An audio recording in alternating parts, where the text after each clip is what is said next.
All right, Roxanne, thank you. And Rabbi Lisa, thank you so much for carving out time of from our congregational meeting for talk about Israel engagement. As Rabbi Lisa mentioned in her sermon in September, and of course due to the tragic events of October 7th and ongoing, Israel engagement is something that we're all very interested in. And as you all know, I am the chair of our new Israel engagement team. We haven't figured out what the last word is, committee. I don't like committee, I like team better, it sounds more fun. And we're focusing on Ahavat Yisrael, the love of Israel. That's what Israel engagement means at Temple Bethel. We are welcoming to a broad range of perspectives on Israel as long as they support Zionism in Israel. And our engagement will come in three ways: knowledge, action, and spiritual. Right? And if you have a desire to get further involved in Israel engagement at Temple Bethel, please reach out to me directly. Our next meeting will be on February 27th. There's a sign-up sheet next to our little table in the back. Tonight, we're going to focus on the knowledge part of Israel engagement, and we're going to learn from two community members who both have many years of experience leading us, and they both have outstanding insight and knowledge and experience on what's going on in Israel today and how we can all be supportive in the ways that we each want to and choose to. We're going to have some opening comments and dialogue from them, and then we'll also be able to field your questions. So, you see the cards that are around you. If you could please write your questions down on a card, and Roxanne and Rabbi Lisa and Kate might be coming around to grab your card. So if you have a card with a question, just hold it up in the air and someone will grab it from you and bring it over to me. Okay? All right. So, also for tonight's conversation, as we're talking about questions and cards, what I'd like you to do is not ask politically charged questions. We're not going to address those tonight. That's not part of the conversation. Okay? All right, let's get started. So, Seth, since you have the microphone, actually, sorry, before we do that, I'm going to introduce Seth and Daryl, and then Seth, we'll start with you. So first, all right. Seth Brisk is the Chief Officer of External Affairs and Partnerships for the Jewish Community Federation and Endowment Fund in San Francisco.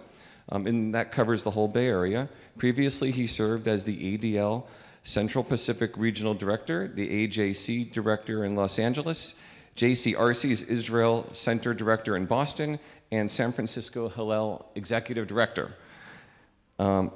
Seth was also the Republic of Poland also honored Seth and gave him the Officer of the Order of Merit. He played a critical role in passing inclusive hate crime laws in Utah.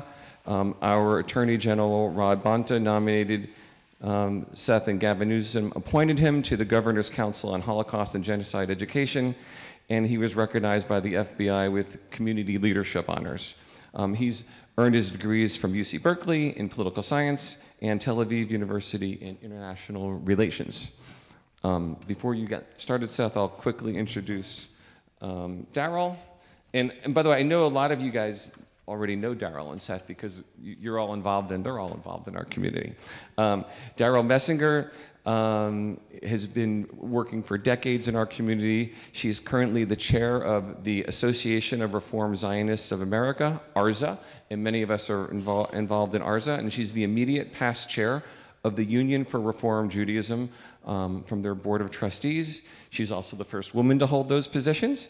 She's the chair of Leading Edge, an organization focused on improving leadership, talent, and culture throughout the Jewish nonprofit sector. She's a past president of the Ashman Family Jewish Community Center in Palo Alto, past treasurer, we all love our treasurers, right? Of the Jewish Family and Children's Services, past chair of URJ Camp Newman, past president of Congregation Beth Am. We love our presidents. And we're just so thrilled to have Daryl here as well. Her husband Jim also has significant lay leadership involvement and serves on several Jewish boards. So to get started tonight, we're going to ask Seth and Daryl to talk a little bit about their organizations and what they've seen recently, and then we'll get on with some more questions and answers. Thank you, Seth. Thank you, Steve. Thank you, everyone. Thank you, Roxanne, for inviting me and for thinking of this program. Thank you, Rabbi Lisa. Thank you, everybody, really, for being here tonight. This is quite an impressive turnout, I have to tell you. I do a number of these talks, and to see the parking lot full and have to park around the back of the building was a wonderful, very minor inconvenience. So, so just for those of you who aren't aware, the Federation, jewishfed.org, if you want to learn more, is an organization that is really regarded as the Center for Jewish Philanthropy.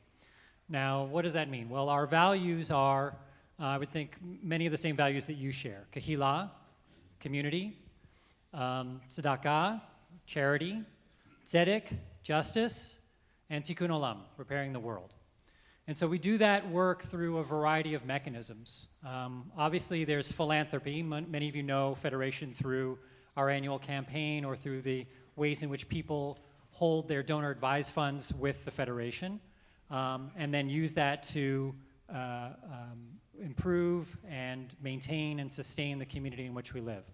But we also engage in advocacy through a variety of ways. Our main partner in that effort is the JCRC, the Jewish Community Relations Council, but we also advocate on the state level with JPAC and on the federal level with JFNA, the Jewish Federations of North America.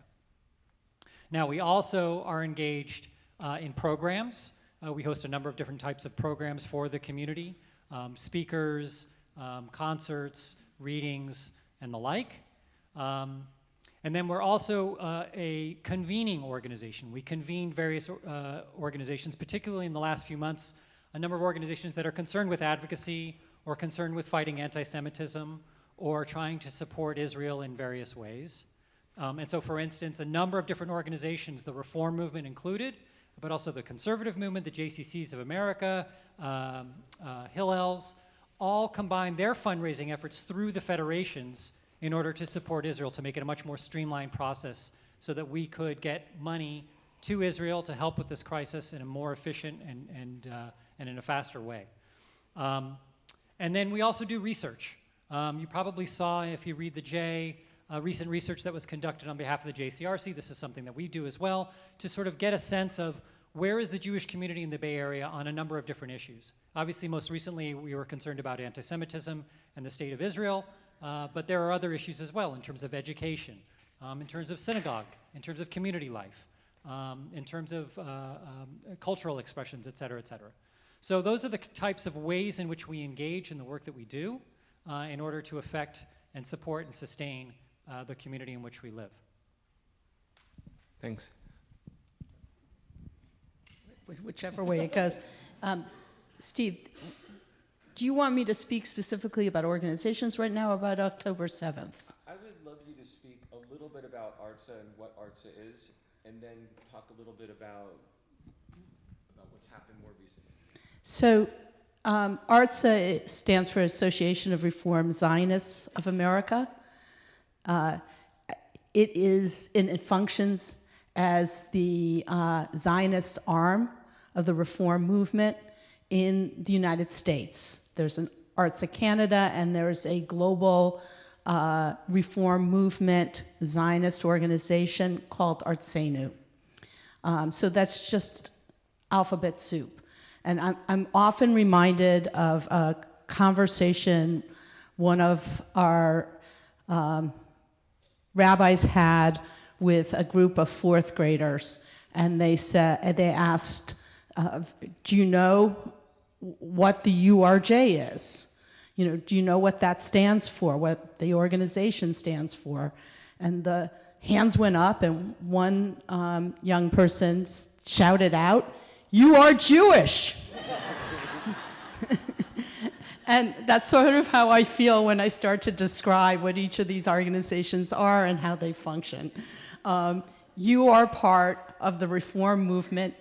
You are, by virtue of your membership in the You Are Jewish, you are members of ARTSA. And what I hope is that you'll come away from this evening wanting to be much more engaged and active members of ARTSA. I sometimes say that I got this role by accident. as URJ chair, ARTSA was a separate organization, and I didn't think that was right. I thought it needed to be functioning under the auspices of the URJ. The reform movement is Zionist. Don't let anyone tell you otherwise. We love Israel, but we're not afraid to advocate for our values and our vision for the Jewish state. And that's what we do as part of ARTSA. And I very much felt that that needed to be under the bigger tent and brought ARTSA in as URJ chair. So, you know, I'm sure it works this way here, and I want to say kol hakavod to this congregation. You are doing amazing work. Thank you, Rabbi Lisa, Roxanne, the whole team. It was great to be a fly in the wall in the back, but I'm sure you have this rule. Every complainer is a volunteer. And I got voluntold that I would chair ARTSA. And I must say that I was really energized up until October 7th. And I'm energized for different reasons now. I don't want to say I'm not. But with the pro-democracy fight that we had with the far-right government that is currently in office in Israel, I felt energized and ready to engage in that important and necessary conversation that made it clear that Israel must be democratic, it must be pluralistic, it must have equitable treatment of all its citizens, not just certain ones, the Jewish ones. So I was very active, and ARTSA was very active in supporting our congregations in Israel to be out there and protesting on Kaplan every single week for 40 weeks. And then October 7th happened. And I believe that I will think about October 7th much the way that many of us think about 9/11. I know exactly where I was, and the feeling in my being when my phone started to buzz. I was on the East Coast, and at 5:30 in the morning, my phone started to buzz. And much like I can remember being on my elliptical here at 6 a.m. on 9/11, I will never forget that sense of dread and concern on October 7th. And I must say that every day since, my focus and work has been devoted to having discussions and conversations with people about why everything has changed. And I do believe everything has changed. And I hope that this will create new reasons to be connected with Israel. I hope that we can have an Israel in the future that shares our reform movement values. And I believe that we all must do everything we can to create those connections, insist on those connections, and make sure that Israel is here in the future for our children, our grandchildren, for Jews and others around the world. So that's a little bit about ARTSA. I'm sure we'll get into more, and we'll go from there. So first, thank you both so much for the introduction on what the different organizations do. It's remarkable, and I think everyone in this room truly appreciates that, and I know I'm going to get more involved with both.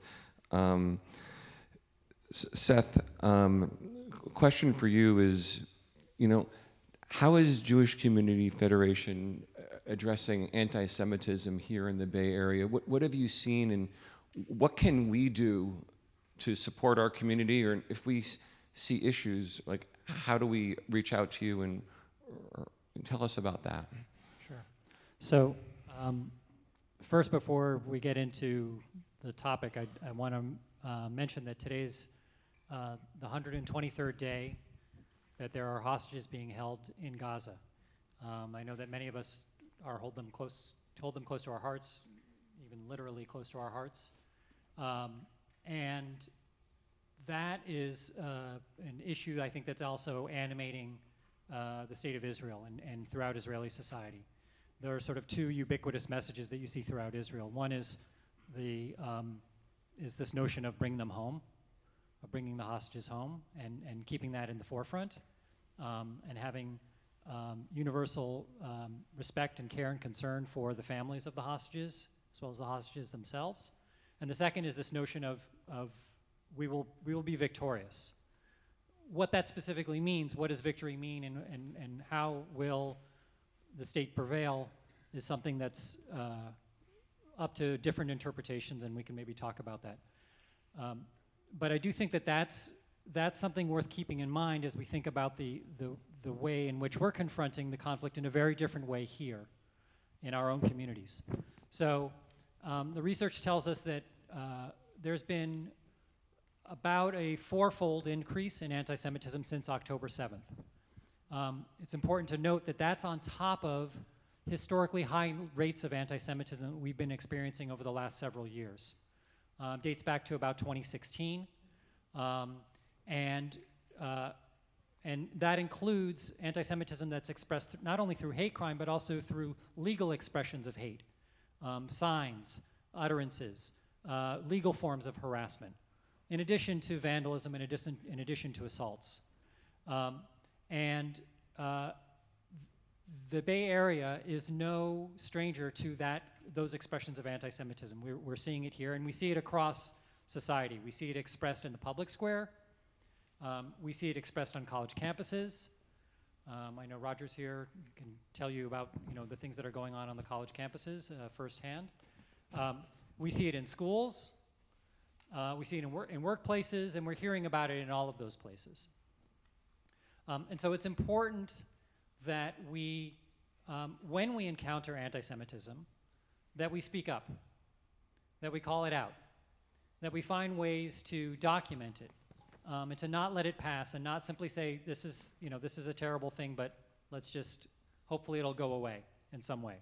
Now I say that also with the notion that you should be, of course, taking care to be safe, and to be aware of your own physical safety, but there are ways to report it and things that you should be doing. So first and foremost, I talked about before the programs that we do. One of them, and was mentioned earlier, the community security program that's run through the Federation.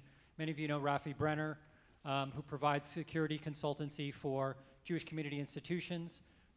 We also opened up an emergency grant program for $500,000 for institutions to be able to apply for emergency grants to address urgent and emerging security concerns.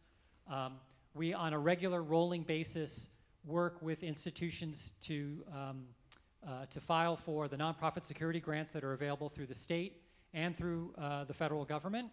And then we also work with local law enforcement agencies to make sure that they're aware of Jewish community concerns and needs.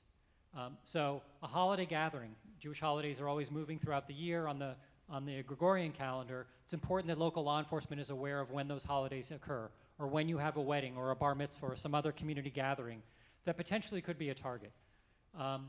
And to have those relationships with law enforcement so that your first call to law enforcement is not a 911 call, but that they have an understanding of who you are, where your building is, what your building is like, in the very unlikely event that they have to encounter an emergency that's at your facility.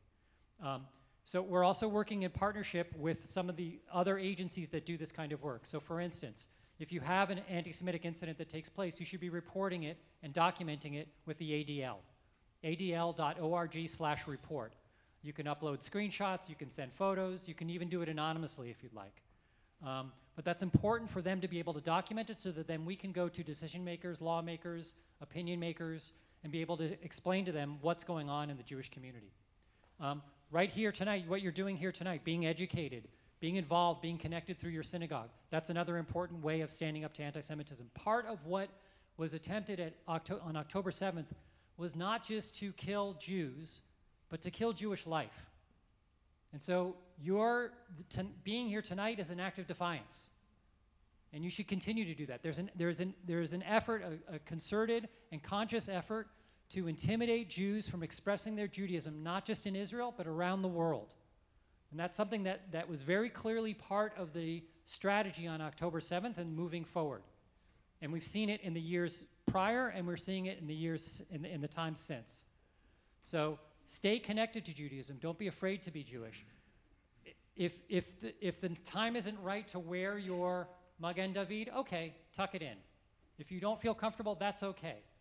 But don't let it dissuade you from being a Jew and from embracing your identity, your whole identity, including your relationship with the state of Israel. So those are just some of the few ways in which you can stand up, and that you ought to be informed about about what's going on with anti-Semitism. But there's many others that we can talk about as well. Thanks, Seth. Daryl, can you kind of give us some perspective on how you've seen things change in Israel since October 7th, specifically, like how are Reform Jews feeling, reacting, mobilizing, supporting their country? I just want to underscore something. And is this on? Okay, good. I just want to underscore something Seth said. I'm sure, Karen, we're a member, that PTBE is a member of SCN, the Secure Community Network. And so you're doing the things for the congregation. I think Seth's recommendations are, as you are out there writ large.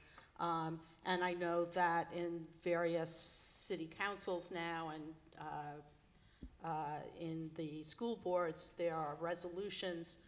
Your willingness to speak up and speak out at those meetings are very important. Similarly, much of the work that was being done around pro-democracy has shifted to the hostage crisis. And there are rallies in the Bay Area being planned. I know there's one this Sunday at Palo Alto Town Hall. It's a Bring Them Home rally. Very important, again, that we keep the focus on the hostage crisis, on bringing hostages back. So just things that you can participate in and will help dampen the fear and the threat to Jewish life. The Reform movement in Israel was deeply impacted, as were all Jews and all Israelis, October 7th.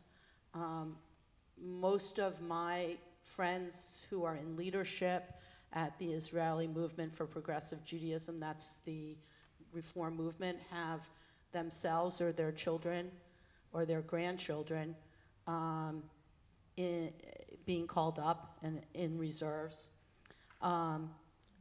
We have Reform communities in the Gaza envelope that were really tragically impacted. And those communities are now spread throughout Israel. They've been evacuated. The individuals are in something like 50 different hotels and communities throughout Israel, which means our rabbis of the Reform movement are now itinerant. They travel every week among various different locations to bring pastoral counseling, to hold services, to provide, there were a horrendous number of Shiva Minyanim post October 7th. And I will say that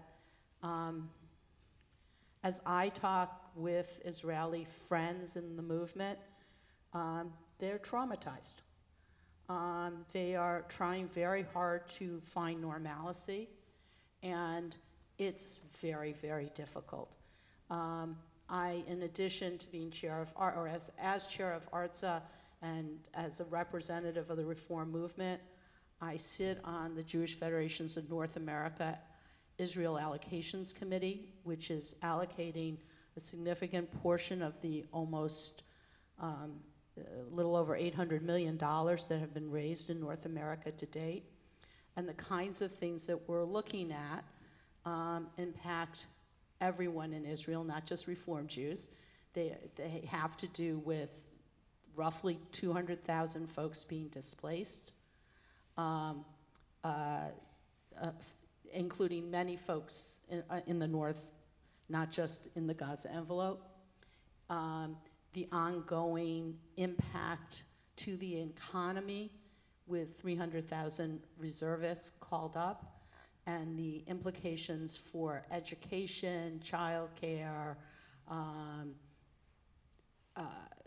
domestic violence that tend to increase when or cease to function when you have this kind of situation. I will go to Israel for the first time since October 7th in 2 weeks. I sometimes have wondered, is that a good thing to do? Are we helpful? Are we just taking up hotel rooms that maybe evacuees could use? And I have heard again and again and again from my Israeli friends, please, please come. We need you. We need your hugs. We need you to bear witness.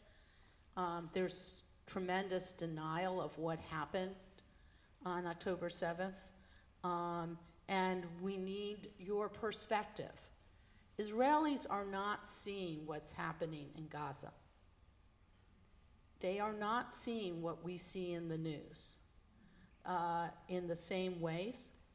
And so they hear what's happening in terms of anti-Semitism, in terms of some of the cries for ceasefire, and they're very confused about it. And they really need to be in dialogue so that they get a broader perspective as well. And have what they feel, safe conversations for them, but with folks that maybe have a different, not a different side of the story, so that they can help process it and figure out what's best next. Thanks, Daryl. Seth, when you and I spoke earlier, you mentioned that you've talked to folks in Israel a lot. You have lots of connections there. Are there any insights or stories or any that you can share with us to give us some perspective for some of us who don't have as deep connections in Israel? Yeah. Well, I would echo what Daryl just said about the perspectives in Israel. I would add that Israeli society, remember that Israel's army is a draft army.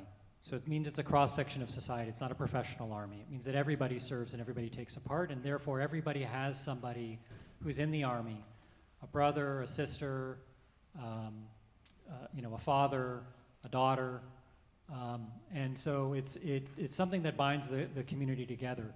You don't see conscientious objection really going on in a large-scale way in Israel, because there is an understanding that this is an existential fight. Now, there are disagreements about whether or not is military action the best way to secure the release of the hostages? Is it possible to defeat Hamas militarily, completely? Or is it simply just enough to negate their ability to carry out an offensive like they did on October 7th? Should they simply be targeting the leadership? These kinds of questions are definitely in the mix in Israel. But there's also a level of trauma which is still going on. So first of all, recall that there are still rockets being fired into Israel, not just from Gaza, but also from Lebanon. There are drone attacks that are coming, not just from Gaza and Lebanon, but from Yemen and other places. There are, and a trigger warning for those of you, there are still stories emerging of the sexual violence that was committed on October 7th. There are still stories emerging about the fate of the hostages. Just today we heard that there may be as many as 20% of the over 130 hostages who are dead. There are also bodies of people who were murdered on October 7th, who were taken back into Gaza that their families want to have recovered so they can have a proper burial. There are women who were terrorized by the sexual violence who may be confronting pregnancies. Both those in Israel and, of course, those people who are still being held hostage. So these are not simply private family conversations that are going on. These are the conversations that are going on as a country, as a community, as a small, very close, tight-knit community. And people are struggling. There is a deficit in terms of the number of therapists who are available to be able to handle these kinds of cases. And even therapists who may be able to help from other countries may not be Hebrew speakers and therefore available and able to help. And also recall that Israel is a multicultural society. There are Bedouin, Druze, other communities that were affected. Bedouin in particular were disproportionately affected in terms of people who were murdered and kidnapped and bore the brunt of the assault on October 7th and since then. And so there are those other considerations about who they are, their role that they play, ability to be able to protect them and preserve their communities. Thank you, Seth. I have one more question for both of you. Daryl, What do you, in your opinion, what does Israel need from us? What can we do to support Israel at this time, whether it's financial, advocacy, whatever else it might be? What can we do? So I started with a couple things. First, absolutely, if you can, please support Israel financially. Second, support Israel by connecting, by being in relationship. I dare say that you know Israel. I believe that many of you here know Israelis, or you know expat Israelis who are living here, who have relatives in Israel. Just send them emails and say, thinking of you. Shabbat Shalom. This Friday, there's going to be a special Reform Movement, Israel Reform Movement Shabbat, where the community, I mentioned it before in Shahar HaNegev, it's in the Gaza envelope, where the Reform Movement, the World Reform Movement, is donating a Torah to that community in memory of the very dear friend of the Reform Movement, is the mayor of Shahar HaNegev, who was brutally murdered. You all can log on to Facebook. If you look for the Reform Movement in Israel website, it's at 5 p.m. Israel time, which is a little early here, but I bet a lot of you will be awake. That's 7, I think, in the morning. Log in and say Shabbat Shalom, and we're thinking of you. I'm going to pass around, I got a QR code. This is my new thing. I asked for a QR code so you can connect to sign up for our weekly arts newsletter, to see how you can support the release of hostages and how you can advocate for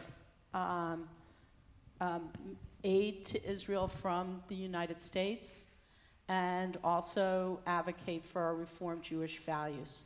So, take a screenshot, look at it, take a screenshot, pass it back. I think we can put it in whatever gets in terms of follow-up as well. But this way, we're not, killing a tree in the process. I mentioned showing up at the various gatherings, rallies, protests. And finally, be in conversations with your neighbors.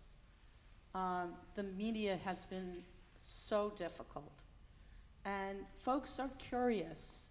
They don't understand. They want to understand. And talk with your neighbors, Jewish and not Jewish, about why this matters to you and how this makes you feel and why it's important for them to continue to support the United States efforts over the last 136 days.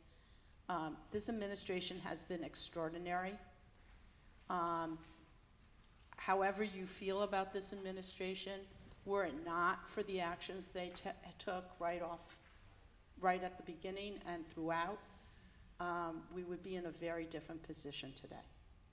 And so voicing that support and continuing to push for a Jewish, democratic, and secure Israel, I believe that means 2 states. We're not there yet, but we need to be. Yeah, so Daryl mentioned the nearly $800 million that have been mobilized by the Jewish Federations of North America. The Bay Area community contributed $22 million to that effort, and that number is continuing to grow. So far. And that's important because, as I described, if you think about a traumatic event, there's immediate rescue and recovery and trauma treatment and resiliency. And we're still very early on in that sort of cycle of how to respond to an event like this. So the needs are great. They've been great. They're going to continue and possibly even grow. And so that's going to be needed for everyone to be able to help.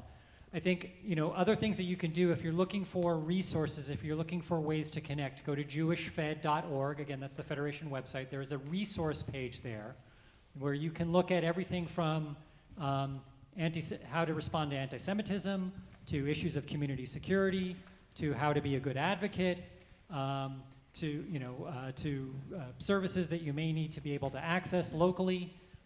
Those things are all available at jewishfed.org. Another place to go to is jcrc.org, the Jewish Community Relations Council.org. They also have a number of resources that are available, particularly when it comes to advocacy, to be able to respond to some of these things. Daryl mentioned the city council meetings that have been going on. You'll see JCRC there helping to prepare people, but to help you prepare yourself at any sort of school board, council meeting, public forum, op-eds, those types of information, that's available through the JCRC website. And the last thing I'll mention is that there is a very large Bay Area-wide community march and rally that is being planned for Sunday, March 3rd. Again, you'll see this on the Federation website. You'll see it on other websites as well. It involves all the various alphabet soup of Jewish community organizations that are getting involved. It's a unity rally to come together. The theme is to stand up against anti-Semitism. It's going to be a march down starting from the Embarcadero Plaza in downtown San Francisco, up Market Street to Civic Center Plaza. And there will be some very big names speakers, and we're looking to attract people from across the Bay Area. They're also organizing buses from the peninsula, from Silicon Valley. So I would encourage you to think about that. Sunday, March 3rd, a rally. It'll be for a few hours in the afternoon, and if you can show up then and bring your friends, it would be a really great way to bring the community together and to stand up together against anti-Semitism. Thank you. Do we have any index cards or questions? And Rox, are we doing okay on time? You'll stop. You'll cut us off when you want to. Okay. Oh, okay. This is I think, interesting question. Daryl, for you, what is ours' definition of Zionism? Do you consider Zionism to be synonymous with anti-Semitism? I don't know. Let's forget that last part. What is ours' definition of Zionism? Zionism, for me, for the Reform movement, is our aspiration for our Jewish state. It's our aspiration to have a sovereign Jewish state which is democratic, pluralistic, egalitarian, and secure. That's our wish, that's our aspiration, that's what we advocate for. Thank you. I want to do a shout out. Susie Sorkin is a member here. She sits with me on the Jewish Federation of North America Israel Allocations Committee. So the Bay Area is overrepresented. And she as well advocates for very similar set of values and aspirations. Okay. The next question is for either of you who may have an answer, which is, do we have a strategy to deal with some of the anti-Zionist movements in the United States? So I think this goes back to what is Zionism, and that's an important thing to determine. I would say for me and many of the organizations for which I've worked, Zionism is Jewish self-determination. Jewish self-determination. Jews are a people. Most people in the Western world look at us simply as a religion, but that minimizes and diminishes Jewish identity. Jewish identity is much more than simply religious practice, although obviously, oh, there's Rabbi Lisa. Obviously that's very important. But that's not all that there is to Judaism. We have a culture, we have a history, we have a peoplehood. And like any other people, and this is something that was born out of World War II, that any people has the right to self-determination. No more so and no less so for the Jews. And if people don't understand that, then it's very easy for them to be anti-Zionist because they associate Zionism with other things. They will say Zionism is the Netanyahu government, or Zionism is some Israeli policy, or Zionism is the war that's going on right now, and they're opposed to that. But that's not what it is. The notion is simply that Jews have a right to determine our own political fate. We have a right to determine our own peoplehood and how we express that. Again, no more so and no less so than others, which is why you will hear Artza and other movements talk about a two-state solution, because the Palestinian people also have the right to self-determination. No more so or no less so. So you can support a Palestinian state and be in support of Israel. Those are not contradictory terms. Those are actually consistent. So I think part of what you see happening, particularly now, and that's shocking for us, is that for a while, especially in that, I spoke about that rise of anti-Semitism in the last 5 years or more, that a lot of it emanated from the right. It's very easy to recognize when it comes from the far right. We can think of Nazism, the Nazi Party, white supremacy, the Ku Klux Klan. Those are very clear, stark images in our mind. It's very easy to understand that. And also the overwhelming majority of the Jewish community is left of center or votes Democratic or tends to align with many of the liberal or progressive causes. And so it's also easier to say, well, that's the other, and they don't like us, and that's not a part of us. But there is an aspect of anti-Semitism which is expressed on the far left, and that's a lot of what we're experiencing today. And what we're seeing is just like it's on the extreme of the right wing, this is on the extreme of the left wing. And it's born of a notion of a lack of understanding and a fundamental understanding of who Jews are. First and foremost, it flattens our identity in a variety of ways. First of all, in that formulation, there are no Jews of color. Jews are all white Europeans. As white Europeans, you're part of an oppressor class. As part of an oppressor class, you therefore have been experiencing privilege and you need to be taken down a peg. It's a form of discrimination which is unlike other forms of discrimination because rather than punching down, as most forms of racism and discrimination are, this punches up. It says the Jews hold power, disproportionate power, and we need to take them down a peg. So it flattens who we are in terms of our rich and diverse community, but it also flattens who we are by that other element that I talked about in terms of degrading or dismissing an important element of our identity, that we are a people, and that we deserve self-determination no more so or no less so than anybody else. And so that's been a shocking thing coming from communities or people who we thought were allies, people with whom we were in allyship with on a variety of issues of their concerns. That does not mean you should abandon those ideals. It's still important to fight for equality for people on the basis of any number of factors. But it also means that you should no less fight for your own equality and for our own ability to be able to realize the rights and privileges that we all ought to enjoy as human beings. I could not say it better. Thank you, Seth. That was really extraordinary explanation. And I think we have to be careful in having conversations with particularly younger Jews who are critical of this Israeli government and who see the actions and the violence in Gaza as evidence of longstanding terrible policies of discrimination against Palestinians.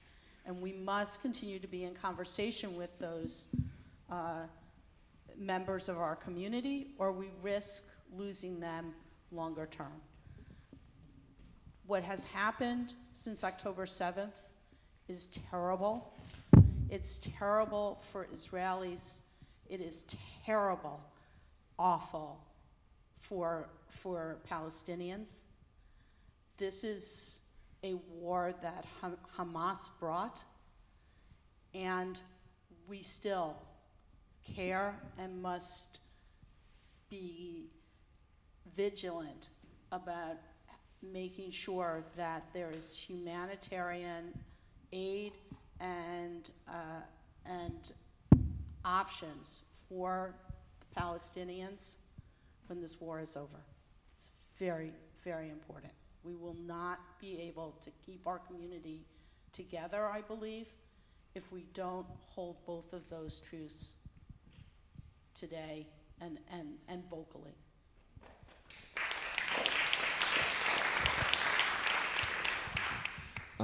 Thank you both so much. We're so fortunate to have you here tonight, and thanks everyone for being here. I know Roxanne has a wrap up. I want to just plug our Israel engagement group one more time. If you want to be involved and know more about what's happening at Temple Beth El in Israel, there's a sign-up sheet on our table back there, and you'll be the first to know. And of course, anything anyone can bring to Israel engagement, we're very eager to hear from you. So again, thank you both so much. Roxanne. So a few of us were together in Washington, D.C. in November at a URJ conference, and as part of the Shabbat morning service, they had us turn to a neighbor and just share, when this war is over, I hope that. And we wanted to take a moment, if you still have a little bit of stamina, to turn to somebody next to you, behind you, and just think about that question. When this war is over, I hope that. And we're going to take a moment to share, and then I'm going to give you a moment to think about that too. And by way of conclusion, we'd love to ask Daryl and Seth to comment on that, and then our wrap will be with Rabbi Lisa. I'm going first because he's so good.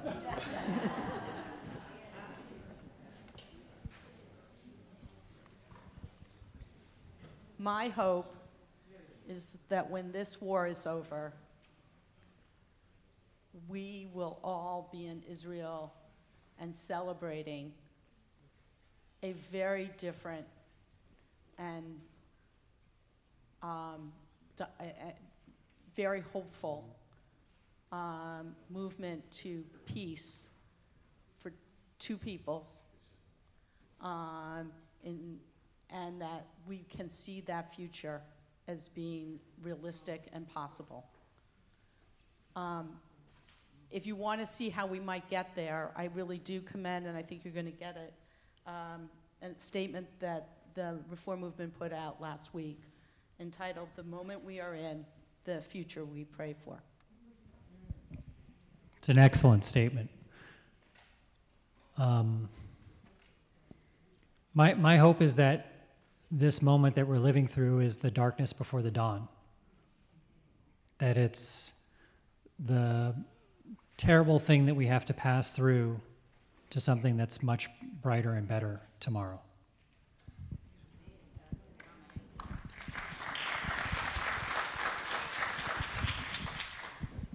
Well, really, thank you both so much for your time, for your passion, for your commitment to serving the Jewish people tirelessly since October 7th, and holding all of the pain and grief that we hold with the ability to continue to teach and share and bring hope to us, to strengthen us with knowledge, with ways to get involved. We really appreciate it, and I really want to thank Steve Sarver for your leadership.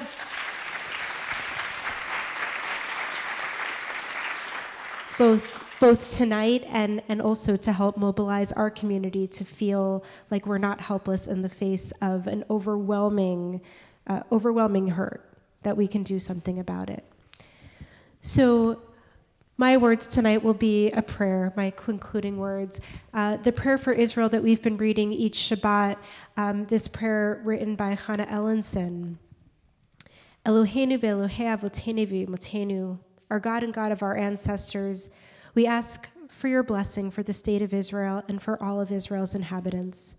Bechor HaChaim, source of life, bless and strengthen those who defend the land and ensure their safe and speedy return home. Protect them and guide them. HaKodesh Baruch Hu, Holy and Blessed One, show Israel's leaders your path so they may act with wisdom, courage, and dedication, and that they may be unwavering in their pursuit of peace. Strengthen their hearts, but keep them from hardening. Matir Asurim, freer of the captives, return all those who are kidnapped safe and sound to their homes, without the spilling of more innocent blood, without any more souls being tarnished by horrific acts.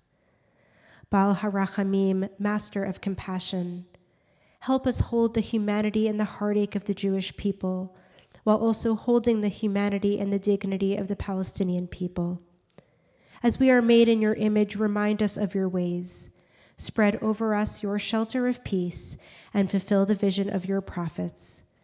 They shall beat their swords into plowshares and their spears into pruning hooks. Nation shall not take up sword against nation. They shall never know war again. Together we say, Amen.